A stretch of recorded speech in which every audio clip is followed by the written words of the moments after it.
Hello all, welcome and welcome back to my YouTube channel. आज के इस video में हम हिंदी का गद्य साहित्य डॉक्टर रामचंद्र तिवारी की इस पुस्तक से खंड ख हिंदी गद्य विधाओं का विकास इस शीर्षक को देखने वाले थे। इससे पहले हमने खंड क हिंदी गद्य का स्वरूप और विकास इस सेक्शन को कंप्लीट किया था 19 वीडियोस में। ठीक है, तो वो प्लेलिस्ट भी मैं आई बटन में शेयर कर दूंगी, आप वहाँ से उन वीडियोस को देख सकते हैं। खंड ख हिंदी गद्य की विधाओं का विकास इस सेक्शन को हम कर रहे थे। इसमें हमने सबसे पहले प्रारंभ किया था निबंध साहित्य का विकास, जिसमें हमने निबंध, प्रबंध और लेख, निबंध परिभाषा और विशिष्टता, निबंधों का सूत्रपात, भारतेंदु युगीन निबंध, द्विवेदी युग का निबंध साहित्य तथा छायावाद युगीन हिंदी निबंध साहित्य, इस सेक्शन को हमने कंप्लीट कर लिया था। आज की इस वीडियो में हम छायावादोत्तर हिंदी निबंध साहित्य इस सेक्शन को देखने वाले हैं। उसके बाद हम नई प्रतिभाओं वाला जो सेक्शन है, इनको हम अलग वीडियो में कवर करेंगे। ठीक है, तो छायावादोत्तर हिंदी निबंध साहित्य जो है, ये हमारा आज का मेन टॉपिक रहेगा। तो बढ़ते हैं अपने मेन टॉपिक की ओर। निबंध साहित्य के अंतर्गत जो नई प्रतिभाएं और नया विश्वास, ये जो शीर्षक है, इसके अंतर्गत अगर यदि आप देखें तो इन निबंधों को अगर आप ध्यान से देखेंगे तो पूरी तरीके से आलोचनात्मक निबंध ज़्यादा आपको दिखाई देंगे। तो कहीं ना कहीं जो निबंध का जो रूप है वो आलोचना की ओर बढ़ता हुआ हमको बाद में दिखाई देता है। और एक ये जितने भी रचनाकार हैं, यानी ठाकुर प्रसाद सिंह या हरिशंकर प्रसाई, ये सभी व्यंग और आलोचना परक जो निबंध है उसकी विकास में सहायक रहे हैं ये। ठीक है, तो आज का जो टॉपिक है छायावादोत्तर हिंदी निबंध साहित्य, इसे देखते हैं हम। तो आज का जो टॉपिक है वह है छायावादोत्तर हिंदी निबंध साहित्य। इससे संबंधित अगर हम देखें प्रश्नों को, तो प्रश्नों के साथ साथ जो तथ्य परक जो विश्लेषण है हम उसे भी देखते चलेंगे, क्योंकि कुछ प्रश्न जो हैं वो विस्तार में है, इसलिए उसे अगर हम प्रश्न के रूप में लाते हैं तो ऑप्शन जो है वो काफ़ी लेंथी हो जाता है। ठीक है, तो इस कारण मैंने उसे तथ्य रूप में ही सामने रखा है।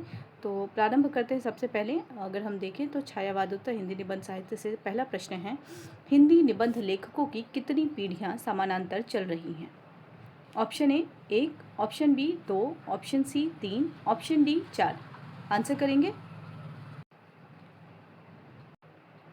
तो इस प्रश्न का सही उत्तर होगा हिंदी निबंध लेखकों की कितनी पीढ़ियां समानांतर चल रही हैं। इसका सही उत्तर होगा 2। कौन से दो हैं?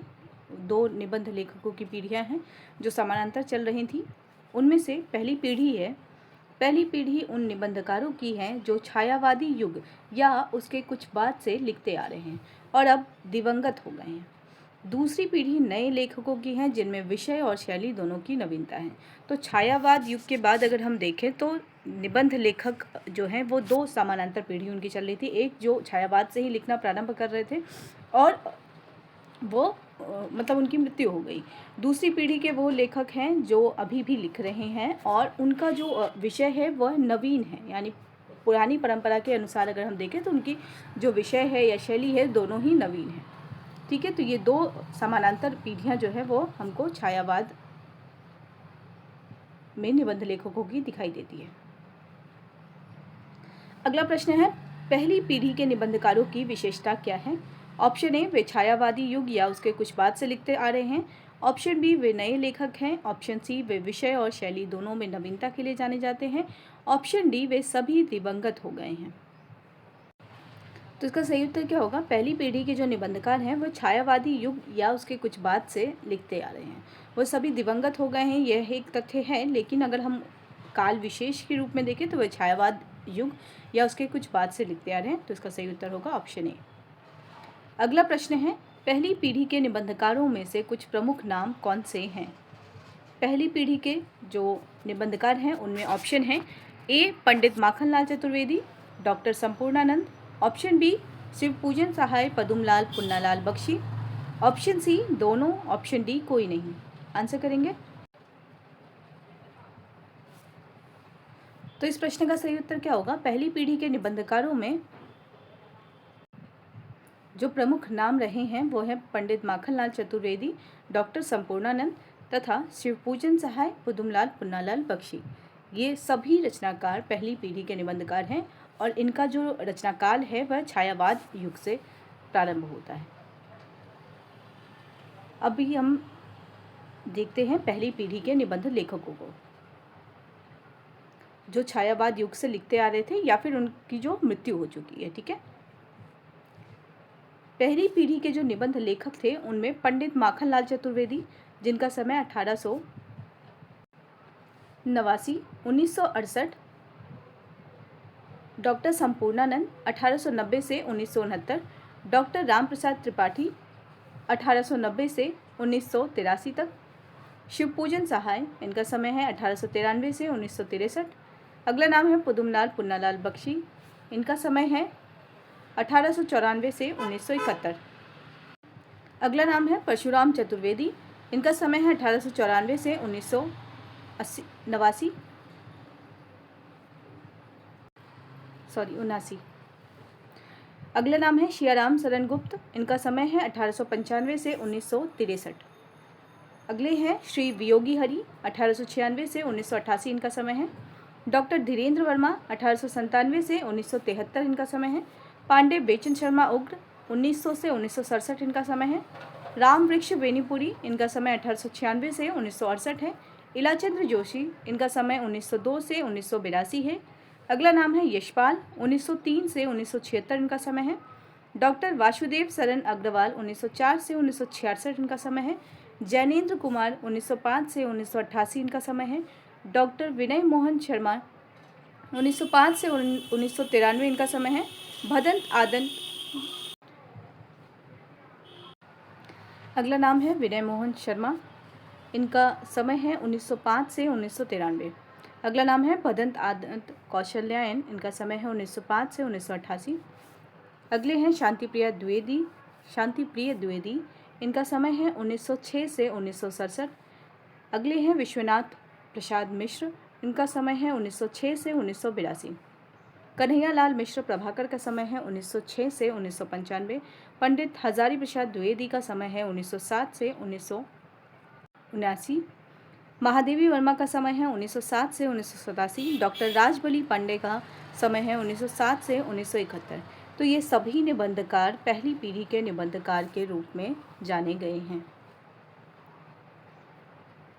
आगे हम देखते हैं, अच्छा कुछ और नाम और रह गए हैं, जैसे हरिवंश राय बच्चन भी पहली पीढ़ी के निबंधकार हैं, इनका समय है 1907 से 2003।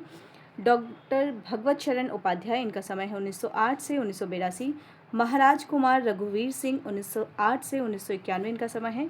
रामधारी से दिनकर, इनका समय 1908 से 1974 है। राजनाथ पांडे, 1910 से 1982 इनका समय है।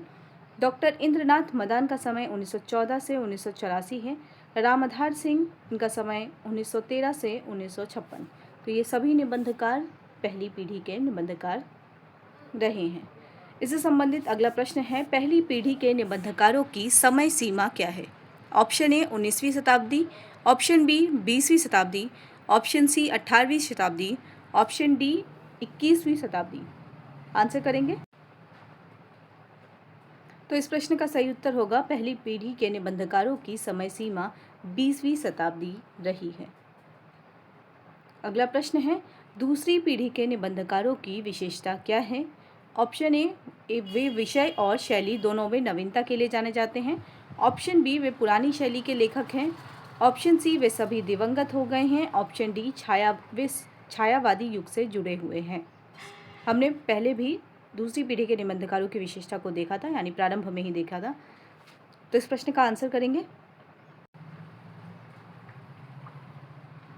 इसका सही उत्तर होगा दूसरी पीढ़ी के निबंधकारों की विशेषता रही है वे विषय और शैली दोनों में नवीनता के लिए जाने जाते हैं। पंडित हजारी प्रसाद द्विवेदी का जन्म किस वर्ष हुआ था? अभी हमने हजारी प्रसाद द्विवेदी का समय देखा था। हजारी प्रसाद द्विवेदी का समय था 1907 से 1979। प्रश्न है, पंडित हजारी प्रसाद द्विवेदी का जन्म किस वर्ष हुआ था? Option A 1905, option B 1906, option C 1907, option D 1908। अभी हमने देखा, आप इसका आंसर करेंगे तो इस प्रश्न का सही उत्तर होगा हजारी प्रसाद द्विवेदी का जन्म 1907 ईस्वी में हुआ था।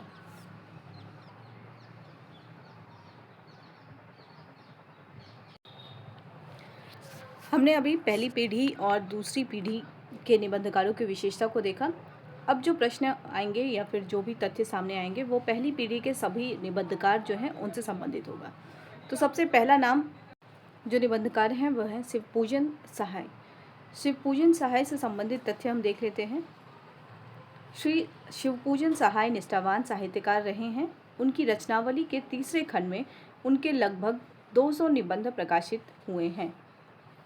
यदि हम रचनावली देखें तो समस्त रचनाकार की रचनावली में उनकी समस्त विधाओं को संकलित किया जाता है। ठीक है, तो जो इनकी तीसरी रचनावली है, यानी अगर शिवपूजन सहाय रचनावली अगर हम देखें तो उसका जो तीसरा खंड है वह पूरी तरीके से निबंध केंद्रित है। तो उनके 200 निबंध उस तीसरे खंड में संकलित हैं। इनसे संबंधित अगला तथ्य है रामचंद्र तिवारी के शब्दों में आपके निबंध यानी शिवपूजन सहाय के निबंध साहित्य, भाषा, सामाजिक, धार्मिक मूल्य, सामयिक, राजनीति आदि विषयों पर सुरुचिपूर्ण शैली में लिखे गए हैं। कुछ निबंध व्यंग गर्भित भी हैं। आपके निबंधों में संवेदनशीलता के साथ ही नैतिक दृष्टि की अंतर्धारा निरंतर प्रवाहित हुई है। अगर प्रश्न पूछा जाए आपके निबंधों में, यानी ये पूरा प्रश्न जो कोटेशन है या पूरा दिया जाए और पूछा जाए किस आलोचक ने कहा है शिवपूजन सहाय के विषय में, तो रामचंद्र तिवारी उत्तर आएगा। या फिर रामचंद्र तिवारी किस निबंधकार के विषय में ये प्रमुख कथन कह रहे हैं, तो वो उसका उत्तर हो जाएगा शिवपूजन सहाय। एक बार फिर से हम इस कथन को देख लेते हैं। शिवपूजन सहाय के निबंध साहित्य, भाषा, सामाजिक, धार्मिक मूल्य, सामयिक, राजनीति आदि विषयों पर सुरुचिपूर्ण साहित्यिक शैली में लिखे गए हैं। कुछ निबंध व्यंग गर्भित भी हैं। आपके निबंधों में संवेदनशीलता के साथ ही नैतिक दृष्टि की अंतर्धारा निरंतर प्रवाहित हुई है। तो रामचंद्र तिवारी का यह मंतव्य शिवपूजन सहाय के निबंधों के विषय में रहा है। अगला प्रश्न है डॉक्टर भगवत शरण उपाध्याय से संबंधित है। डॉक्टर भगवत शरण उपाध्याय के निबंधों की विशेषता क्या है? ऑप्शन ए आत्मव्यंजक, ललित और भावपूर्ण। ऑप्शन बी गंभीर और विचारपूर्ण। ऑप्शन सी व्यंग्यात्मक। ऑप्शन डी ऐतिहासिक। आंसर करेंगे डॉक्टर भगवत शरण उपाध्याय के निबंधों की विशेषता क्या है? इस प्रश्न का सही उत्तर हो जाएगा डॉक्टर भगवत शरण उपाध्याय के निबंधों की विशेषता है वे निबंध आत्मव्यंजक हैं, ललित हैं और भावपूर्ण हैं। इनसे संबंधित तथ्य देख लेते हैं। डॉक्टर भगवत शरण उपाध्याय इतिहास को प्रगतिशील दृष्टि से देखने वाले साहित्यकार हैं। आपने संस्कृति और कला संबंधी अनेक निबंध लिखे हैं। आपके इतिहास की मार्मिक घटनाओं को केंद्र बिंदु बनाकर लिखे गए निबंध आत्मव्यंजक, ललित और भावपूर्ण हैं। अगर हम ये कोटेशन भी देखें तो यह रामचंद्र तिवारी के मंतव्य के अनुसार ही हैं। ठीक है, यानी अगर हम उस पुस्तक से कोई भी कोटेशन रचनाकार से संबंधित उठाते हैं तो वहाँ जो अगर ये पूछा जाए कि कौन से आलोचक हैं या फिर कौन से लेखक इसके विषय में कह रहे हैं, तो वहाँ रामचंद्र तिवारी ही इसका उत्तर होगा। ठीक है, अगर कोई और आलोचक या विद्वान होते तो मैं उनको यहाँ पे मेंशन कर दूँगी। ठीक है, तो डॉक्टर भगवत शरण उपाध्याय इतिहास को प्रगतिशील दृष्टि से देखने वाले साहित्यकार हैं। आपने संस्कृति और कला संबंधी अनेक निबंध लिखे हैं। आपके इतिहास की मार्मिक घटनाओं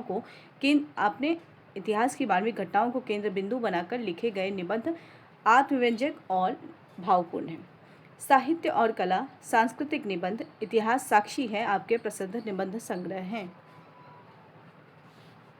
अगर भगवत शरण उपाध्याय के निबंधों को अगर हम देखें तो उनमें जो महत्वपूर्ण निबंध हैं वो है साहित्य और कला, सांस्कृतिक निबंध, इतिहास साक्षी है।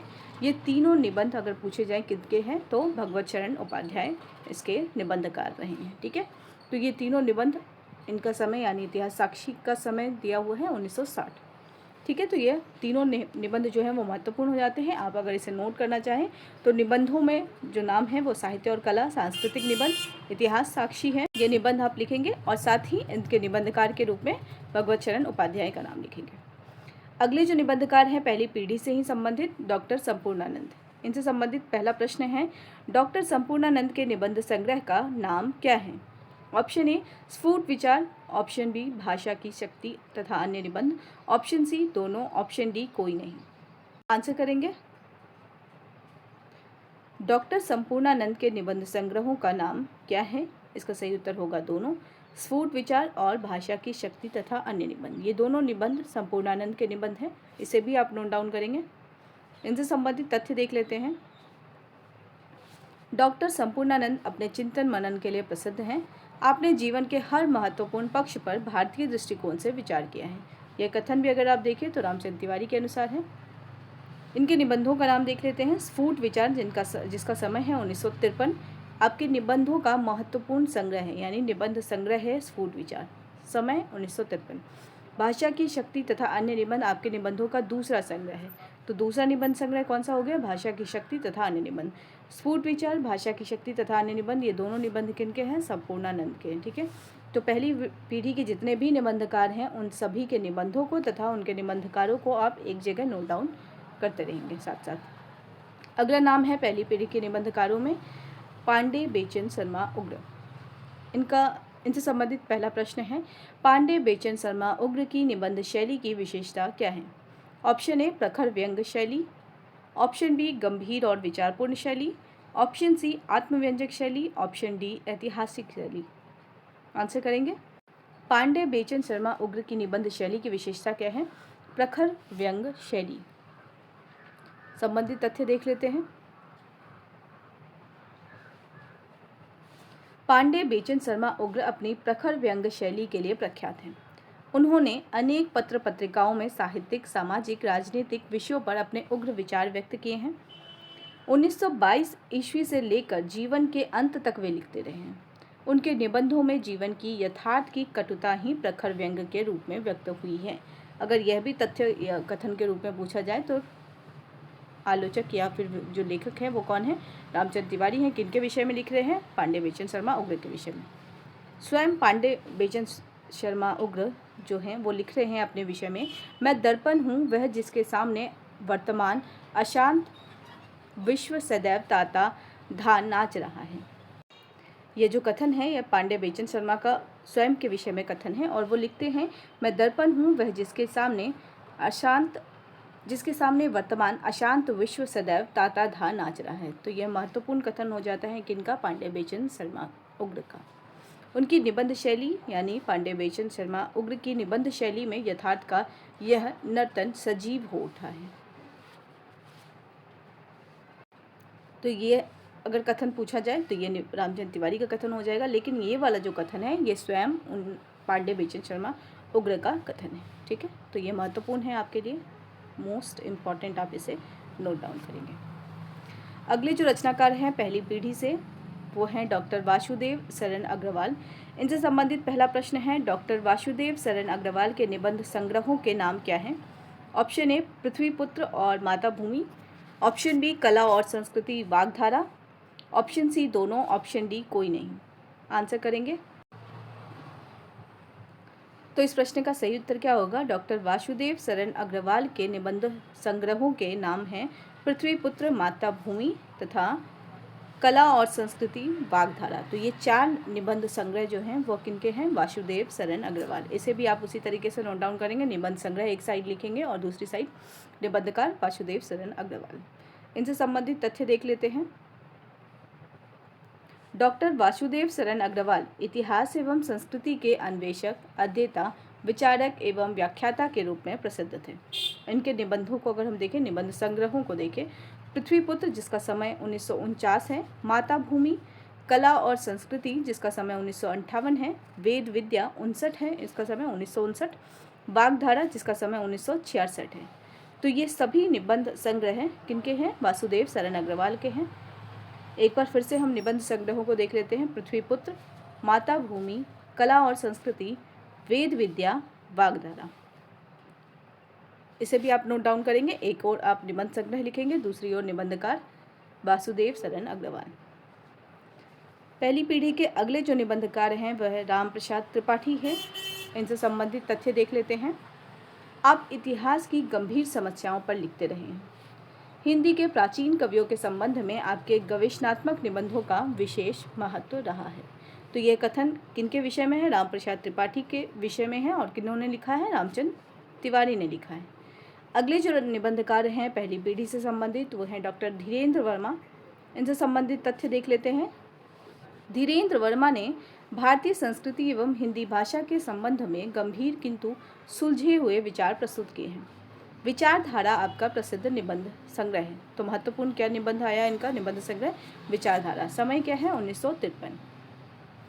डॉक्टर धीरेन्द्र वर्मा का निबंध संग्रह विचारधारा, समय 1953। महत्वपूर्ण है, इसे भी आप निबंध संग्रह एक ओर लिखेंगे और निबंधकार धीरेन्द्र वर्मा दूसरी ओर। अगले निबंधकार हैं पहली पीढ़ी से ही संबंधित डॉक्टर राजबली पांडे। इनसे संबंधित तथ्य देख लेते हैं। राष्ट्रीय दृष्टि से देखने वाले प्रसिद्ध पुरातत्वज्ञ एवं इतिहासकार थे। आपके इतिहास संबंधी शोधपूर्ण निबंध हिंदी के गौरव रहे हैं। तो अगर ये कथन के रूप में पूछा जाए तो ये कथन किनके विषय में है? डॉक्टर राजबली पांडे के विषय में। ठीक है, तो कथन के रूप में ही आप इस तथ्य को याद कर लेंगे। अगले जो निबंधकार हैं पहली पीढ़ी से संबंधित वह है हरिवंश राय बच्चन। इनसे संबंधित पहला प्रश्न है, हरिवंश राय बच्चन के निबंध संग्रहों के नाम क्या हैं? ऑप्शन ए नए पुराने झरोखे, ऑप्शन बी टूटी छूटी कड़ियाँ, ऑप्शन सी दोनों, ऑप्शन डी कोई नहीं। आंसर करेंगे। इसका सही उत्तर होगा हरिवंश राय बच्चन के निबंध संग्रहों के नाम क्या हैं? ऑप्शन सी दोनों। नए पुराने झरोखे, ऑप्शन बी टूटी छूटी कड़ियाँ। ये दोनों निबंध संग्रह हरिवंश राय बच्चन के निबंध संग्रह हैं। संबंधित तथ्य देख लेते हैं। हरिवंश राय बच्चन के निबंध संग्रह, दो निबंध संग्रह नए पुराने झरोखे तथा टूटी छूटी कड़ियाँ प्रकाशित हैं। नए पुराने झरोखे का समय 1962 है, टूटी छूटी कड़ियाँ का समय 1973 है। अगला जो तथ्य है वह है इन निबंधों में इनका साहित्यिक जीवन अनुभव संस्मरणात्मक शैली में साकार हो उठा है। अगर निबंधों की विशेषता पूछी जाए कि नए पुराने झरोखे और टूटी छूटी कड़ियाँ किस प्रकार के निबंध हैं, तो यह निबंध संस्मरणात्मक शैली में लिखे गए निबंध हैं। किनके निबंध हैं? हरिवंश राय बच्चन का।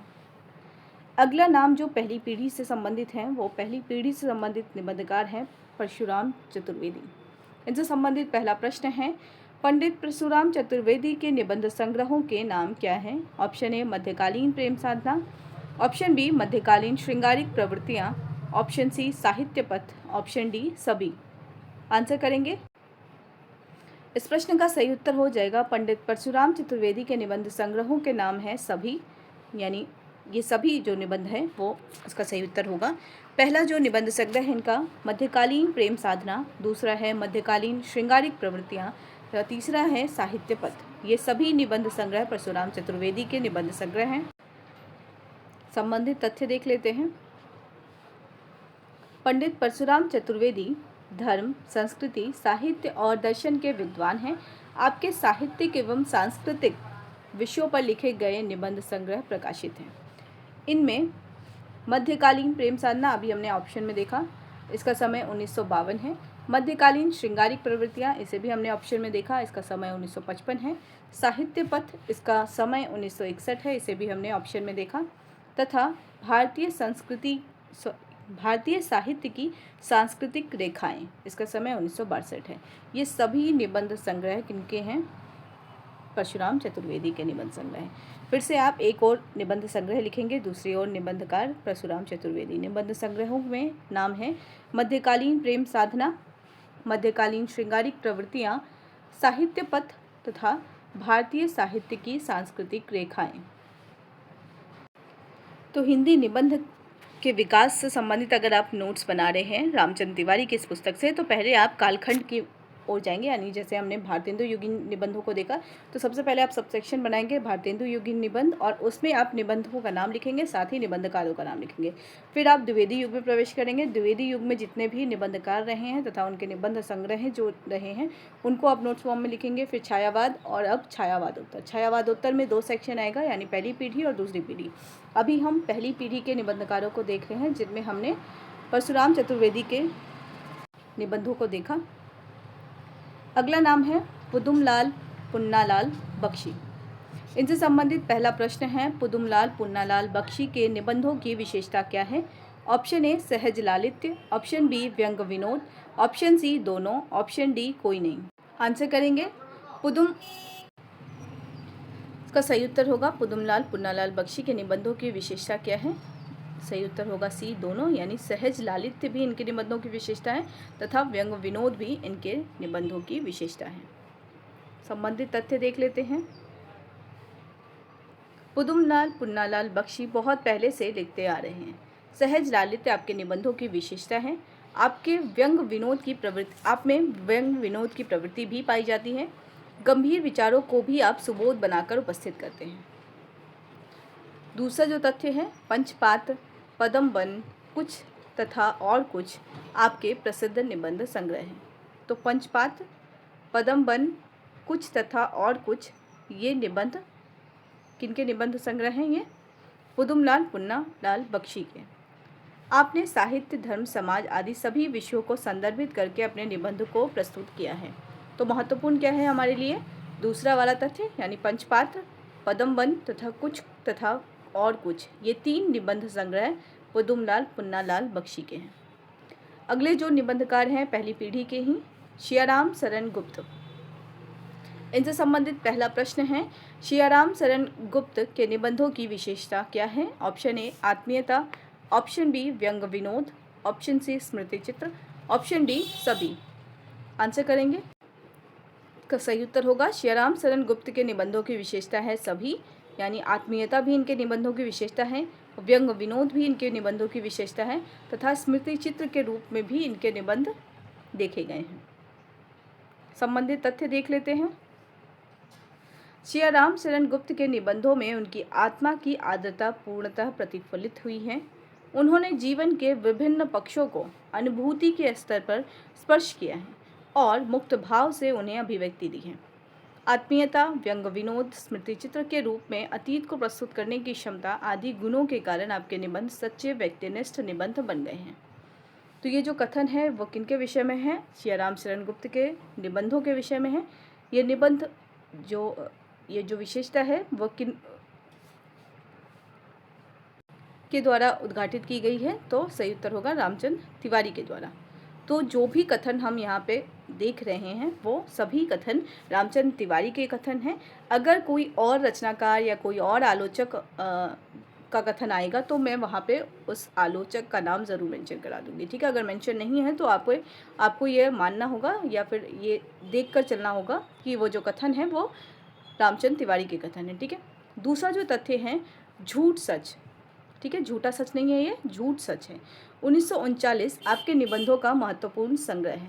तो ये जो झूठ सच निबंध संग्रह हैं, ये किनके निबंध संग्रह है? शियाराम शरण गुप्त के निबंध संग्रह हैं, ठीक है। समय क्या है? 1939। तो झूठ सच आप निबंध लिखेंगे और निबंधकार के रूप में किनका नाम लिखेंगे? शियाराम शरण गुप्त का, ठीक है। और अगर ये कथन अगर देख रहे हैं हम जिस तरीके से शियाराम शरण गुप्त के निबंधों की विशेषता को रेखांकित किया गया, ये कथन रामचंद्र तिवारी का कथन है, ठीक है। किनके विषय में? शियाराम शरण गुप्त के विषय में। अगला नाम है श्री वियोगी हरि, ये भी पहली पीढ़ी के रचनाकार हैं। इनसे संबंधित पहला प्रश्न है, श्री वियोगी हरि के निबंधों की विशेषता क्या है? ऑप्शन ए भाव प्रधान, ऑप्शन बी विचार प्रधान, ऑप्शन सी व्यंग प्रधान, ऑप्शन डी सभी। आंसर करेंगे। तो इसका सही उत्तर होगा श्री वियोगी हरि के निबंधों की विशेषता है सभी, यानी भाव प्रधान भी हैं, इनके निबंध विचार प्रधान भी हैं तथा व्यंग प्रधान भी हैं। अगला नाम है माखनलाल चतुर्वेदी। पंडित माखनलाल चतुर्वेदी से संबंधित पहला प्रश्न है, पंडित माखनलाल चतुर्वेदी के निबंधों की विशेषता क्या है?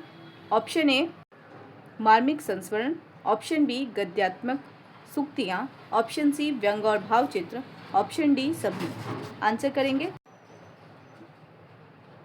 इसका सही उत्तर होगा माखनलाल चतुर्वेदी की निबंधों की विशेषता क्या है?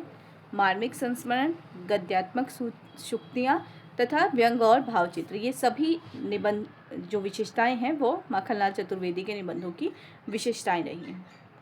संबंधित तथ्य देख लेते हैं। हमने वियोगी हरि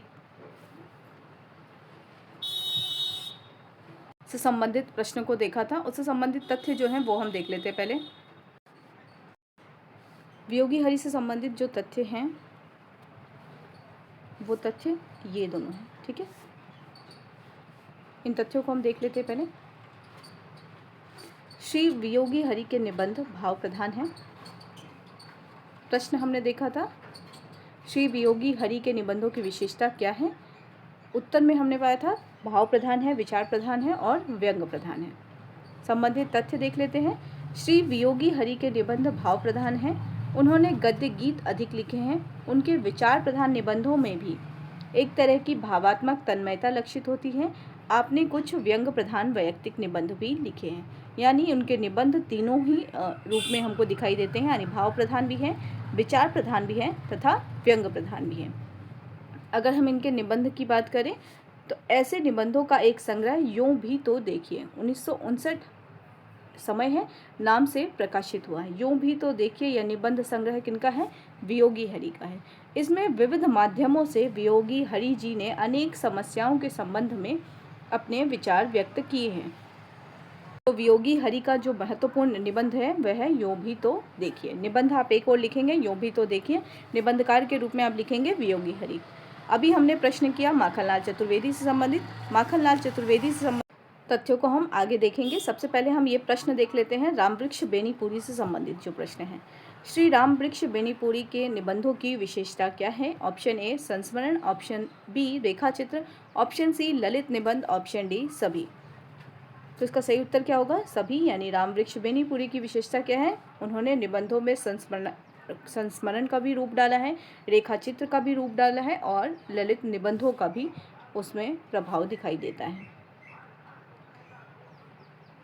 पहली पीढ़ी से संबंधित हमने वियोगी हरि निबंधकार को देखा, उसके बाद हमने माखनलाल चतुर्वेदी को देखा, उसके बाद हमने श्री रामवृक्ष बेनीपुरी, ये भी पहली पीढ़ी के निबंधकार हैं। अगला नाम है सद्गुरु शरण अवस्थी, ये भी पहली पीढ़ी से संबंधित निबंधकार हैं। इनसे संबंधित तथ्य देख लेते हैं। सद्गुरु शरण अवस्थी से संबंधित जो तथ्य हैं वो हम देख लेते हैं। मुख्यतः विचारात्मक निबंध लेखक हैं, यानी सद्गुरु शरण अवस्थी जो हैं वह विचारात्मक निबंध लेखक हैं। इनके विचारात्मक निबंधों में इनकी विश्लेषणात्मक प्रवृत्ति के कारण कभी कभी उलझाव लक्षित होता है। आपने मनोभावों के संबंध में भी विचार विमर्श किया है।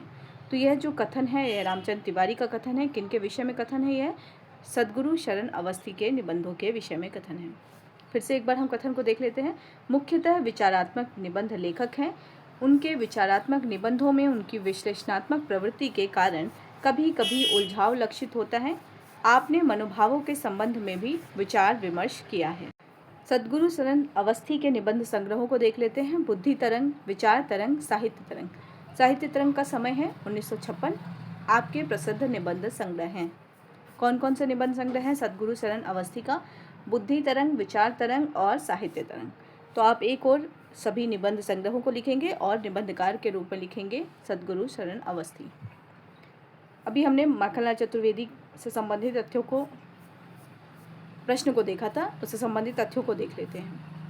माखनलाल चतुर्वेदी अपने मार्मिक संस्मरणों और गद्यात्मक सूक्तियों के लिए प्रसिद्ध हैं।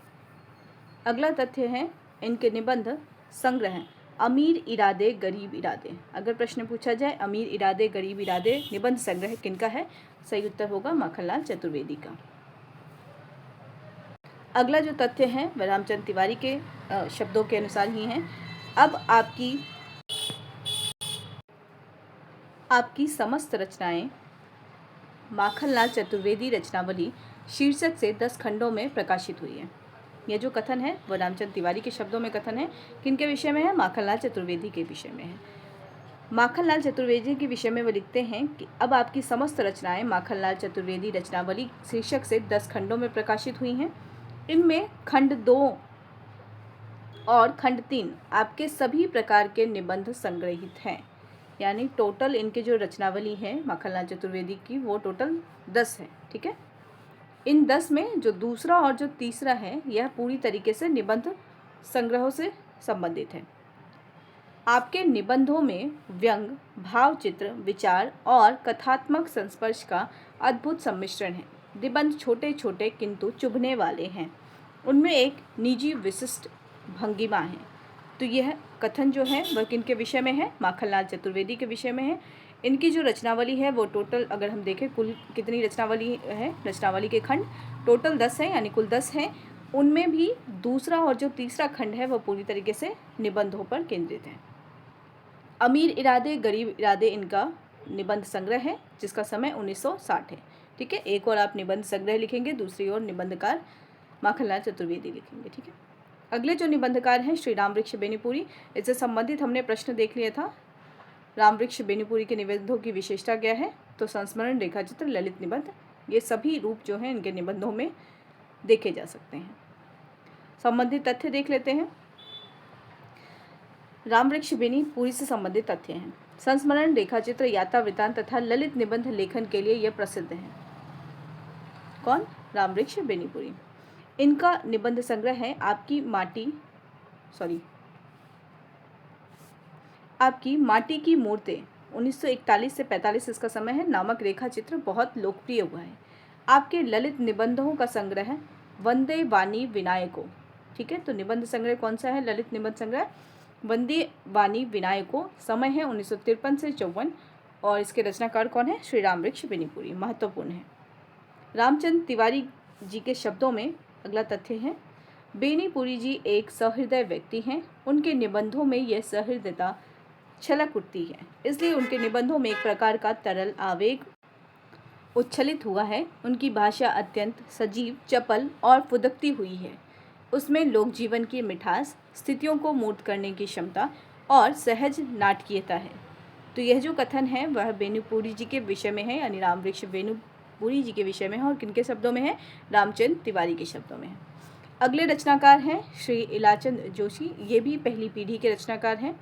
इनसे संबंधित पहला प्रश्न है, श्री इलाचंद जोशी की चिंतन पद्धति की विशेषता क्या है? ऑप्शन ए, वस्तु सत्य के अंतर्वर्ती उत्स तक पहुंचने की निरंतर चेष्टा है। ऑप्शन बी, मार्क्सवाद से प्रभावित है। ऑप्शन सी, गांधीवादी दार्शनिक है। तथा ऑप्शन डी, प्रगतिशील विचारों के समर्थक हैं। आंसर करेंगे, श्री इलाचंद जोशी की चिंतन पद्धति की विशेषता क्या है? तो इस प्रश्न का सही उत्तर क्या होगा? श्री इलाचंद जोशी की चिंतन पद्धति की विशेषता क्या है? वस्तु सत्य के अंतर्वर्ती उत्स तक पहुंचने की निरंतर चेष्टा है। संबंधित तथ्य देख लेते हैं। श्री इलाचंद जोशी गंभीर चिंतन, विवेचन और विश्लेषण के लिए प्रसिद्ध हैं। आपकी चिंतन पद्धति की विशेषता है वस्तु सत्य के अंतर्वर्ती उत्स तक पहुंचने की निरंतर चेष्टा। इसी कारण आप मनोवैज्ञानिक चिंतन से विशेष प्रभावित हैं। ठीक है, यह भी महत्वपूर्ण कथन है। अगला जो तथ्य है, आपके विचारात्मक निबंधों के कई संग्रह प्रकाशित हैं। इनमें साहित्य सर्जना, समय है 1938, विवेचना, समय है 1943, विश्लेषण 1953, साहित्य चिंतन 1934, देखा परखा 1957, ये सभी निबंध इलाचंद जोशी के निबंध संग्रह हैं। निबंध संग्रहों का नाम एक बार फिर से देख लेते हैं। साहित्य सर्जना, विवेचना, विश्लेषण, साहित्य चिंतन, देखा परखा, ये सभी जो निबंध संग्रह हैं वह किनके हैं?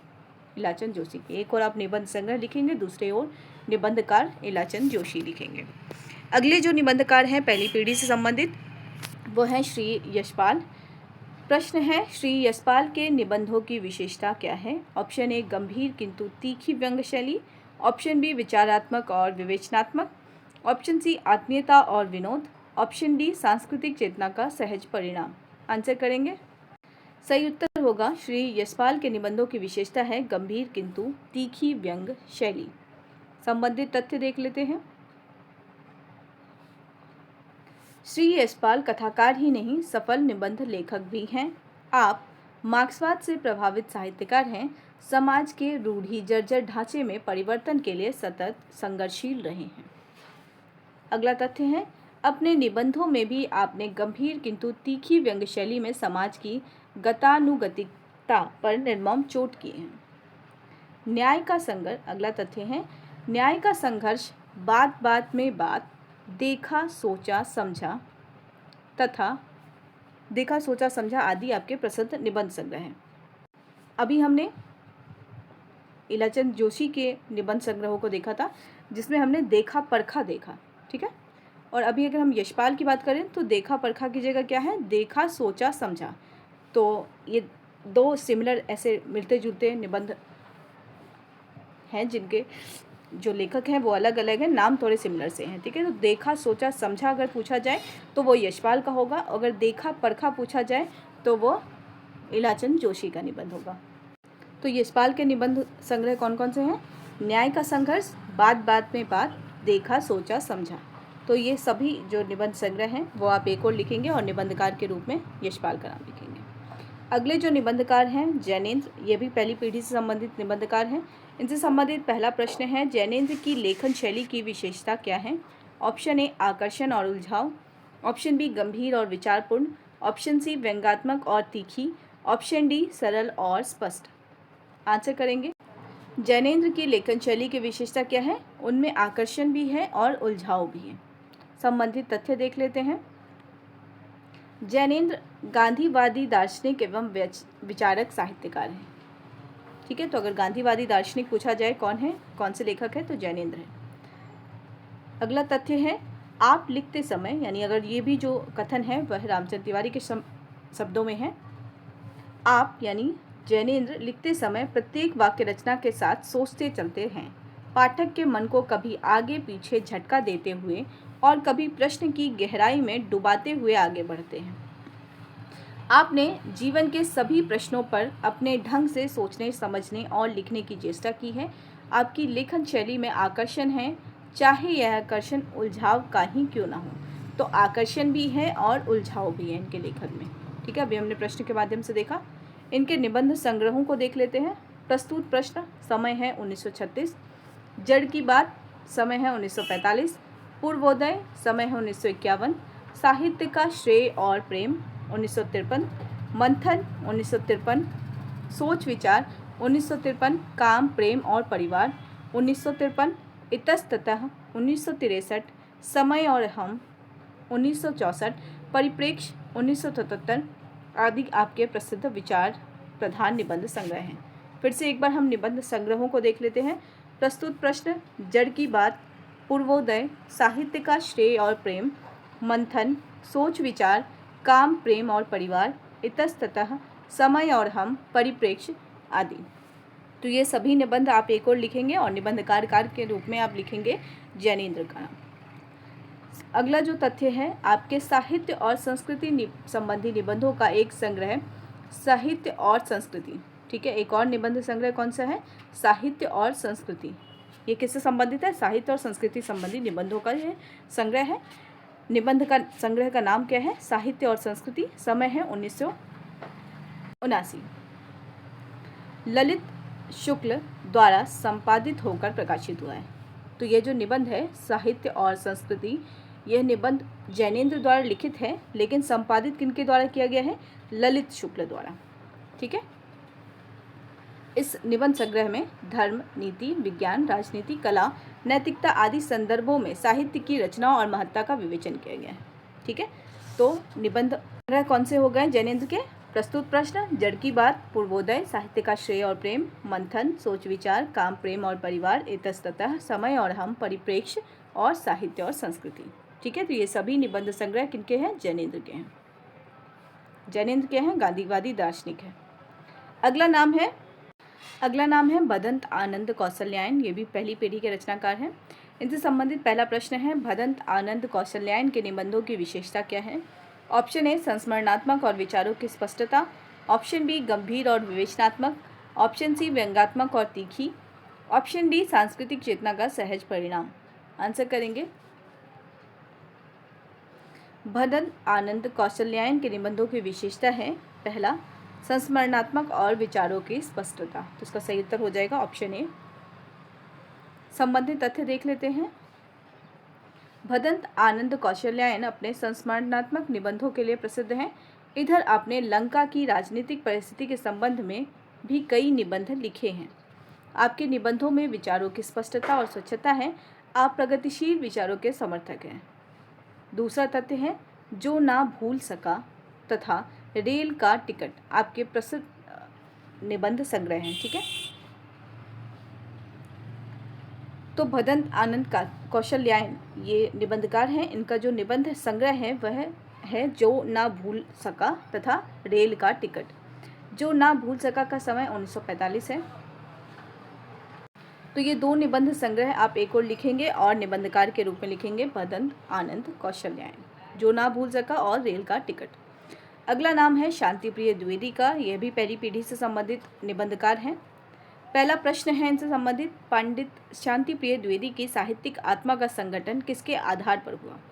ऑप्शन ए गांधी और रविन्द्रनाथ टैगोर की जीवन दृष्टियों के समन्वित आधार पर, ऑप्शन बी मार्क्सवाद और समाजवाद के आधार पर, ऑप्शन सी गांधीवाद और प्रगतिवाद के आधार पर, ऑप्शन डी सांस्कृतिक चेतना के आधार पर। प्रश्न एक बार फिर से देख लेते हैं। पंडित शांतिप्रिय द्विवेदी की साहित्यिक आत्मा का संगठन किसके आधार पर हुआ है? आंसर करेंगे। सही उत्तर होगा पंडित शांतिप्रिय द्विवेदी की साहित्यिक आत्मा का संगठन पहला, यानी गांधी और रविन्द्रनाथ टैगोर की जीवन दृष्टियों के समन्वित आधार पर हुआ है। संबंधित तथ्य देख लेते हैं। रामचंद्र तिवारी के शब्दों में पंडित शांतिप्रिय द्विवेदी छायावाद के उद्भव काल से ही लिखते आ रहे हैं। आपकी साहित्यिक आत्मा का संगठन गांधी और रविन्द्रनाथ टैगोर की जीवन दृष्टियों के समन्वित आधार पर हुआ है। आपने साहित्य को सांस्कृतिक चेतना का सहज परिणाम माना है। आपके गद्य में सजीवता और प्रवाह के साथ ही स्निग्ध मनोभूमि निर्माण की क्षमता है। वस्तुतः आप मृदुता, गति एवं चेतना से युक्त प्रकृति सौंदर्य के साहित्यकार हैं। तो ये कथन भी एक महत्वपूर्ण हो जाएगा। और दूसरा जो हमने प्रश्न के रूप में देखा, यानी अगर पंडित शांतिप्रिय द्विवेदी के साहित्यिक यात्रा की अगर हम बात करें तो प्रभाव किनका किनका है? गांधी और रविन्द्रनाथ टैगोर का। ठीक है, तो यह भी महत्वपूर्ण हो जाता है और कथन भी महत्वपूर्ण हो जाता है। अगला प्रश्न है, शांतिप्रिय द्विवेदी के निबंध संग्रहों के नाम क्या हैं? ऑप्शन ए जीवन यात्रा साहित्यिकी, ऑप्शन बी संचारिणी और सामयिकी, ऑप्शन सी दोनों, ऑप्शन डी कोई नहीं। सही उत्तर होगा दोनों, यानी जीवन यात्रा साहित्यिकी, संचारिणी, सामयिकी, यानी ये चारों निबंध संग्रह किनके हैं? शांतिप्रिय द्विवेदी के हैं। संबंधित तथ्य देख लेते हैं। जीवन यात्रा समय है 1938, साहित्यिकी 1938 समय है, संचारिणी समय है 1939, सामयिकी समय है 1944, धरातल समय है 1948, प्रतिष्ठान समय है 1953, साकल्य समय है 1955, पद्मनाभिका समय है 1956, आधान समय है 1957, वृंत और विकास समय है 1959, संवेद समय है 1960, परिक्रमा समय है 1962। ये सभी निबंध आपके सामाजिक, सांस्कृतिक एवं साहित्यिक निबंधों के संग्रह हैं। एक बार फिर से हम निबंध संग्रहों को देख लेते हैं। शांतिप्रिय द्विवेदी के निबंध संग्रह हैं जीवन यात्रा, साहित्यिकी, संचारिणी, सामयिकी, धरातल, प्रतिष्ठान, सांकल्य, पद्मनाभिका, आधान, वृंत और विकास, संवेद, परिक्रमा। तो ये सभी जो निबंध संग्रह है वह शांतिप्रिय द्विवेदी के महत्वपूर्ण निबंध संग्रह हैं। अगला जो तथ्य है वह महत्वपूर्ण है। रामचंद्र तिवारी के शब्दों में जीवन के कोलाहल से दूर श्री शांतिप्रिय द्विवेदी जी अपने में ही केंद्रित एकांत निष्ठा के साथ साहित्य सृजन में लीन रहे हैं। अभावों के बीच निरंतर संघर्ष करते रहने पर भी आपका दृष्टिकोण सदैव रचनात्मक रहा है। सचमुच आप सर्वहारा होते हुए भी आत्महारा नहीं हैं। तो अगर ये कथन पूछा जाए, सचमुच आप सर्वहारा होते हुए भी आत्महारा नहीं हैं, कथन किसका है? ठीक है, कथन किसका है पूछा जाए तो रामचंद्र तिवारी का है। किसके विषय में है? तो आपका उत्तर होगा शांतिप्रिय द्विवेदी के विषय में है। ठीक है, तो ये कथन महत्वपूर्ण इस दृष्टि से है। अगला जो निबंधकार हैं वो हैं डॉक्टर विनय मोहन शर्मा, नंद दुलारे वाजपेयी, विश्वनाथ प्रसाद मिश्र, इंद्रनाथ मदान। ये सभी पहली पीढ़ी के ही निबंधकार हैं, लेकिन ये मुख्यतः क्या है? आलोचक हैं। आप सभी लोगों ने विचारात्मक निबंध लिखे हैं। जब हम विचारात्मक निबंध की बात करते हैं तो कहीं ना कहीं वो आलोचनापरक दृष्टि या शैली को अपनाते हुए लिखे गए निबंध हैं। ठीक है, इनमें पहला नाम जो है डॉक्टर विनय मोहन शर्मा का है। यह मुख्यतः आलोचक हैं। इनके निबंधों की अगर हम विशेषता देखें तो वो विचार प्रधान निबंध है। ठीक है, डॉक्टर विनय मोहन शर्मा के निबंधों की विशेषता क्या है? ऑप्शन है गंभीर अध्ययन, सूक्ष्म अंतर्दृष्टि एवं प्रौढ़ चिंतन। तो इस प्रश्न का सही उत्तर होगा डॉक्टर विनय मोहन शर्मा के निबंधों की विशेषता है गंभीर अध्ययन, सूक्ष्म अंतर्दृष्टि एवं प्रौढ़ चिंतन तथा संवेदनशीलता और सरसता। तो इस प्रश्न को इस वीडियो को यहीं पे एंड करते हैं। और जो पहली पीढ़ी के निबंधकार हैं वो और भी निबंधकार हैं जिनको हम अगले वीडियो में कवर करेंगे। तो इस वीडियो को यहीं पे एंड करते हैं। वीडियो को एंड तक देखने के लिए थैंक यू सो मच। और छायावादोत्तर निबंध से संबंधित एक और वीडियो अभी आना बाकी है, ठीक है। तो वीडियो को यहीं पे एंड करते हैं।